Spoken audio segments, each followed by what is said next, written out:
Mən mədəniyyətin şiddətlə əlaqəsini bir növ qədim Yunan tragediyalarına, qədim Yunan miflərinə oxşadıram.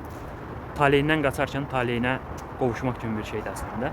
Eynən sosial həyatımızda da belədir. Misal üçün, qədim Yunan tragediyalarında Oidipusa baxa bilərik ya da Kronosa baxa bilərik. Kronosun öz uşaqlarını yeməsi, daha sonrasında isə əvvəlcədən Kronosa deyirlər ki, misal öz uşaqlarından biri səni öldürəcək, daha sonra o uşaqlarını yeməyə başlayır. Sonrasında isə Zevs xilas olur və daha sonra da atasını öldürür. Beləcə Kronos taleyindən qaçarkən taleyinə qovuşmuş olur bir növ. Eyni şey bizim sosial həyatımız üçün də keçərlidir. Geniş kütlələr azlıqları ya da fərqli olan kütlələri necə deyirlər, sıxışdırıb aradan çıxarmağa çalışırlar. Amma bunlar cəmiyyətin içində bir funksional olaraq hər zaman var və var da olacaqlar da. Və bu kütlələri sən sıxışdırıb çıxartmağa çalışdıqca bu kütlələr nə edir? Özləri bir kütlə halına gəlir, kollektivləşirlər, kollektiv şuurlar yaranır.